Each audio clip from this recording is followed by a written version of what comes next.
When we are listened to well, we flourish. When I'm listened to, I am actually able to articulate for myself what it is that's deep within, and the tangle of stuff that's in me is unknotted and unthreaded.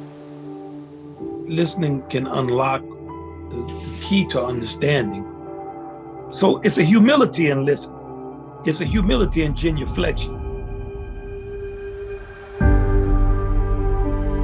Listening is elemental to developing any of the strengths of character that I think we would all agree are important. Communication is essential for a society to flourish. If you can't listen, then you don't have conversation. And in the absence of conversation, you don't really have any ability to come to common ground. We need to bring listening back as a lost art. I think that kind of connection, deep sort of listening connection, is really an important aspect of our flourishing that becomes harder and harder in the modern age.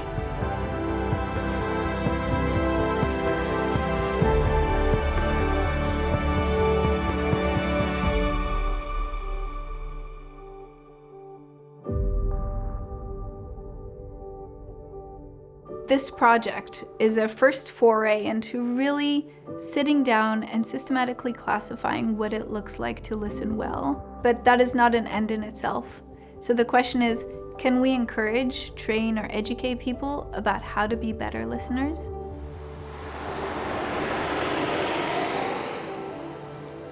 One of our goals is to build a protocol of listening that can be implemented worldwide, especially during disagreement, in order to reduce polarization, in order to create a better world.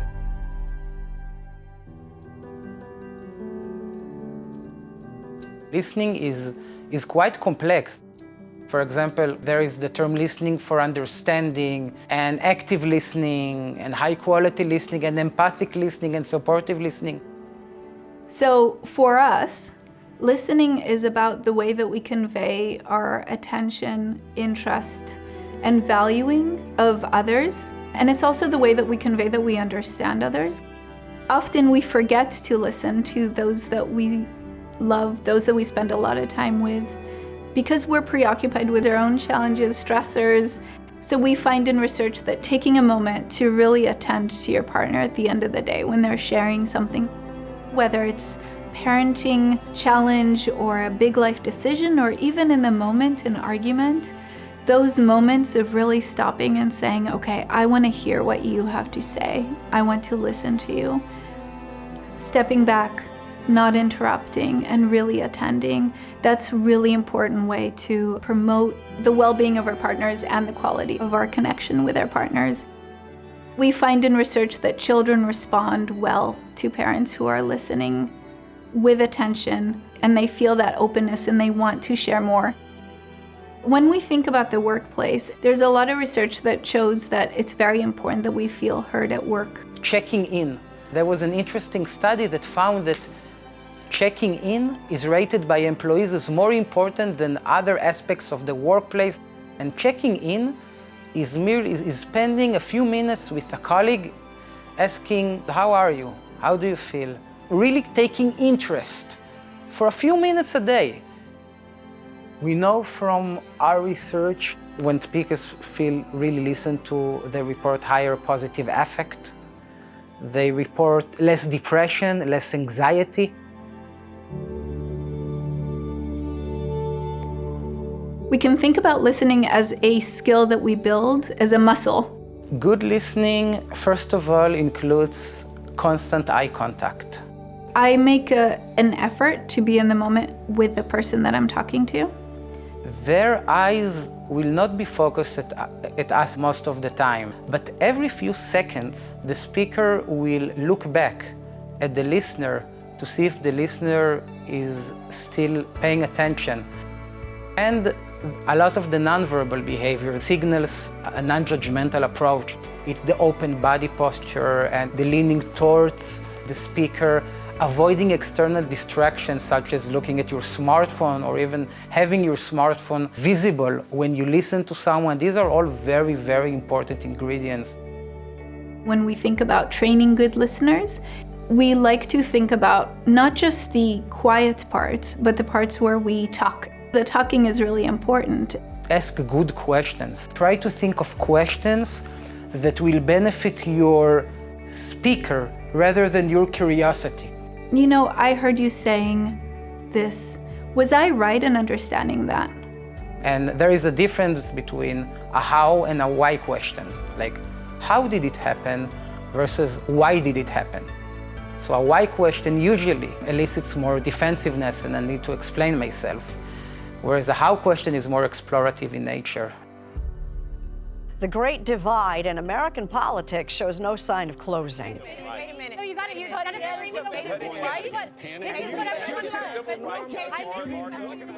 It is a potentially threatening and a scary experience to listen to those who disagree with you.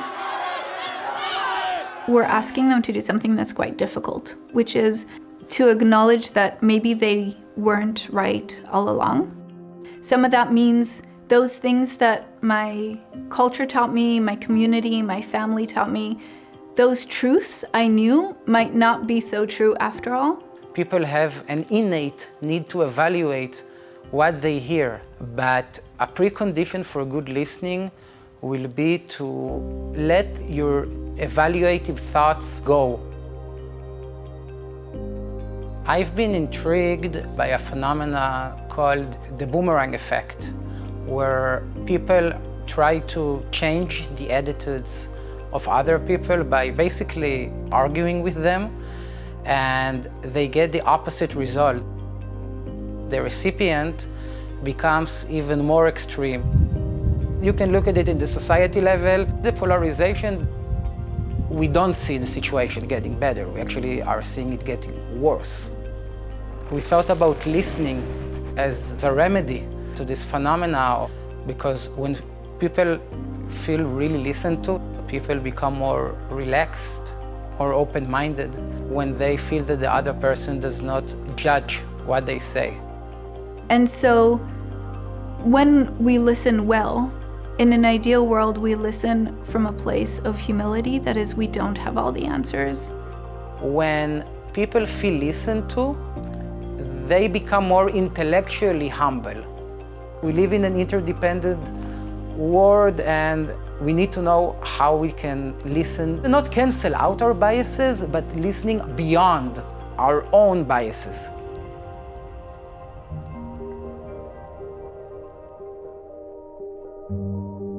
We want to see the people that received the training and received the skills serve as social agents.